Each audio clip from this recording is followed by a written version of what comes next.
సలార్ నుంచి మళ్ళీ కొత్త న్యూస్ వచ్చేసింది. న్యూస్ అని చెప్పలేం కానీ ఒక రకంగా థియరీలు క్రియేట్ అయిపోయినాయి. నిన్న పృథ్వీరాజ్ సుకుమారన్ గారు ఒక ట్వీట్ వేశారనమాట. So let me show you that. So ఆ ట్వీట్ చూసిన తర్వాత సో ఆయన ట్వీట్ వేసింది ఏంటంటే, నిన్న ఎవరో నార్మల్ ట్వీట్ వేస్తే ఓఎస్టీ మీద నిన్న ఆయన చెప్పింది, of all the stories Prashanth has told me, శివమన్నార్ is probably the coolest and has an unbelievable crossover with another universe as well అన్నట్టు. అంతకంటే ఏవీ చెప్పలేదు ఆయన. సో సిచ్యువేషన్ అది.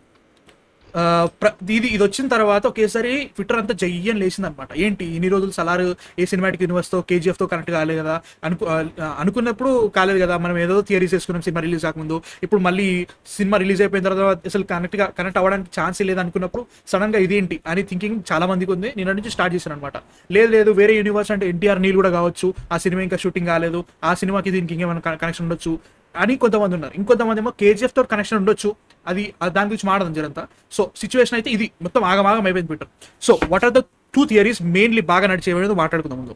ముందు ఏంటంటే ఫస్ట్ కేజీఎఫ్ థియరీ. కేజీఎఫ్కి సలార్కి ఎలాంటి కనెక్షన్ లేదని చెప్పేసి ప్రశాంత్ నీల్ గారు చాలాసార్లు చెప్పారు.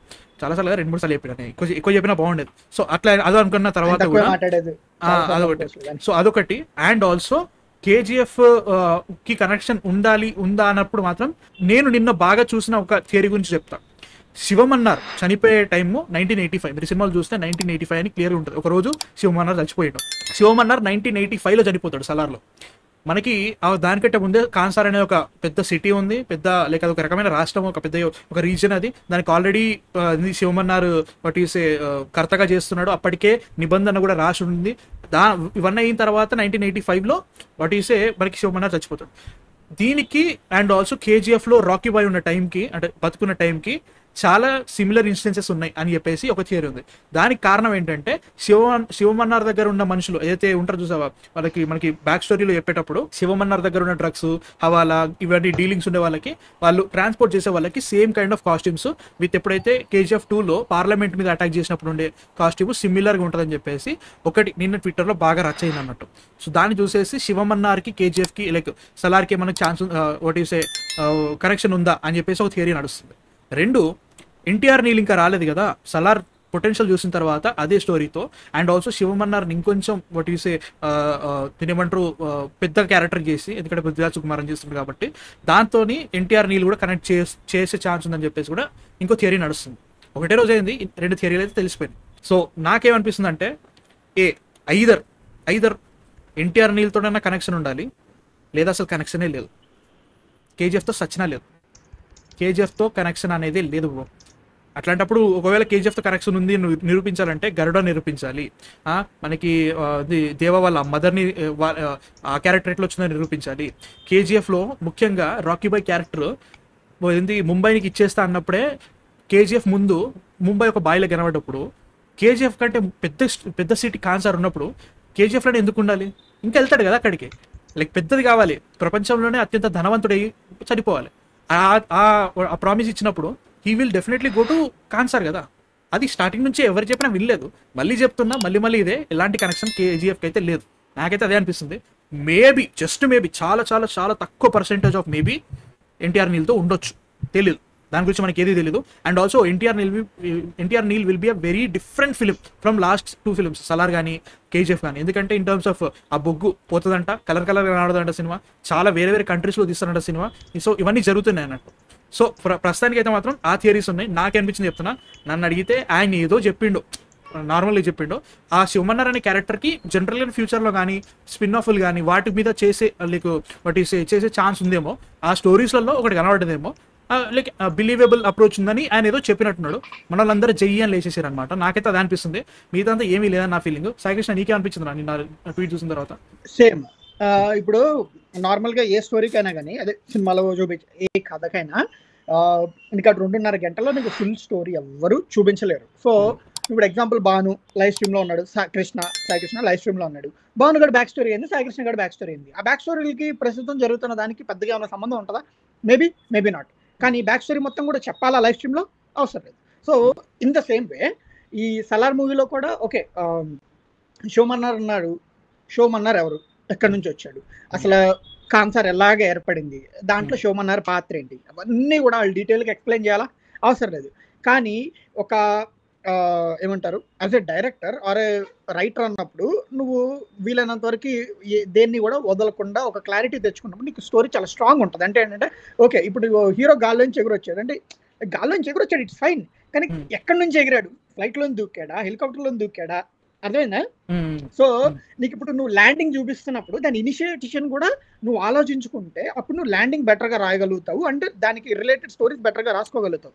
సో ఇదే టైప్లోనే శివమన్నారు యొక్క బ్యాక్ స్టోరీ గురించి చెప్పుంటాడు. అండ్ నువ్వు అన్నది కరెక్ట్. ఇప్పుడు ఇక్కడ కర్తని లైక్ ఒక యాక్టర్ ప్లే చేసినట్టున్నారు రెండు, శివమన్నార్ని అండ్ ఆల్సో మన వరదరాజమన్నార్ని కూడా పృథ్వీరాజ్ చేస్తున్నాడు.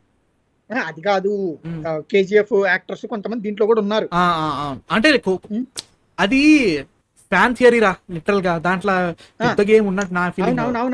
అవును ఇట్స్ ఫైన్, నేను నార్మల్ గా అంటున్నాను యాక్టర్స్ ఉన్నారు, దాని జస్టిఫికేషన్ కూడా చేసుకోవాలి. ఆ రిస్క్ ఎందుకు తీసుకుంటారు జస్టిఫికేషన్ చేసేటంటే, ఒకవేళ ఇంకా బెటర్ బిగ్గర్ స్టోరీ ఉంటే చేసుకుంటారు.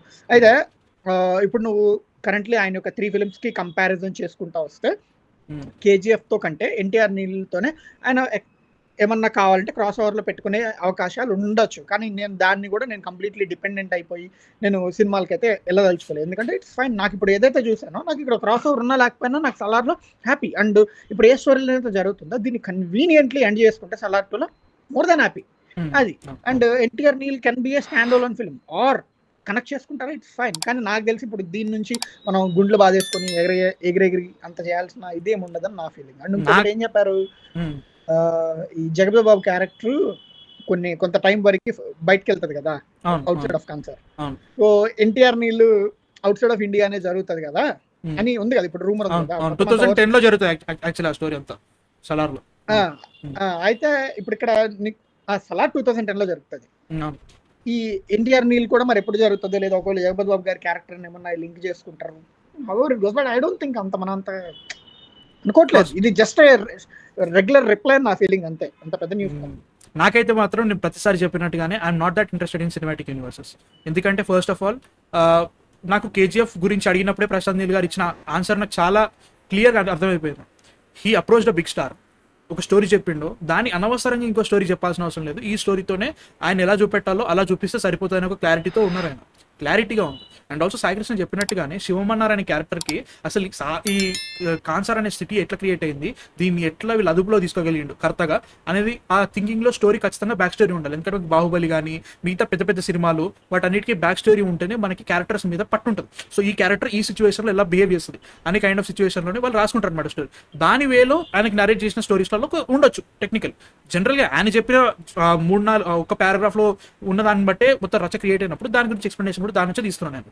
సో అదనుకున్నా కానీ యాజ్ అ హోల్ నేను సినిమాటిక్ యూనివర్స్గా మాట్లాడినప్పుడు కూడా చాలా వరకు ఇది ఫస్ట్ ఆఫ్ ఆల్ హొంబాలే చేయట్లేదు ఏది ఎన్టీఆర్ నీల్. అంటే ఇప్పుడు మళ్ళీ మనకు పీవీసీయూ లెక్క అదొకటి ఏదంటారు ఆ రైట్స్ తీసుకొని ప్రశాంత్ నీల్ గారే వేరే వేరే ప్రొడ్యూసర్స్తో చేయొచ్చు అని థింకింగ్లో ఉండొచ్చు. అదంతా తలకాయ నొప్పి process bro first of all. And also నేను గట్టిగా చెప్తా ప్రతిసారి సినిమాటిక్ యూనివర్స్ ప్రతి దగ్గర పని చెయ్యదు. ఇంకో సినిమాటిక్ యూనివర్స్ గురించి ఇప్పుడు మాట్లాడాలి, ఫ్యూచర్లో వస్తుంది, ఇప్పుడు మళ్ళీ ఇప్పుడే మాట్లాడతా టాపిక్. కాకపోతే లైక్ సినిమాటిక్ యూనివర్స్ అనేది ప్రతి దగ్గర పని చేయదు, అవసరం కూడా లేదు. అండ్ ఆల్సో నువ్వు ప్రతి సినిమాటిక్ యూనివర్స్ చేయబోతున్నావు అంటే ప్రతి సినిమా ప్రీవియస్ ఫిల్మ్ కంటే పెద్దగా ఉండాలి. అండ్ ఆల్సో ఆ ప్రీవియస్ ఫిల్మ్స్లో ఏవైతే క్యామియోస్ కానీ పెద్ద పెద్ద క్యారెక్టర్స్ ఉన్నాయో అవి నెక్స్ట్ ఫిల్మ్స్లో తెప్పియాలని ఖచ్చితంగా ట్రై చేస్తావు. ఎందుకంటే like add fan movement, fan service ఇవన్నీ యాడ్ చేస్తావు గ్యారంటీగా. వీటి వల్ల స్టోరీ డైల్యూట్ అయిపోవడం వల్ల, లేకపోతే స్టార్స్ డేట్స్ దొరకడం వల్ల లేట్ కావచ్చు, ఆర్ ఎల్స్ వీళ్ళ ఒటీసే స్టోరీ వీళ్ళు అనుకున్న పాయింట్గా సరిగా రాకపోవచ్చు, ఎంత చేసినా ఎంత బాగా చేసినా ఫ్యాన్స్ డిసప్పాయింట్ అవ్వచ్చు, ఇన్ని పాయింట్స్ ఉంటాయి. సో నా దృష్టిలో సినిమాటిక్ యూనివర్స్ అనేది ప్రపంచం మొత్తంలో ఒకే ఒక సినిమాటిక్ యూనివర్స్ సర్వైవ్ అయింది, సక్సెస్ అయింది.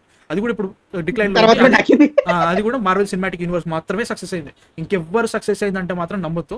Godzilla versus Kong, monsterverse అంటే అసలు వాళ్ళకు ఒక మెయిన్ లైన్ అంటూ లేదు, లైక్ మాన్స్టర్ అని పట్టుకొని కొట్టేసుకోండి దాని మీద స్టోరీ చేసేస్తాం అనే థింకింగ్ లో తీస్తున్నారు అంతే.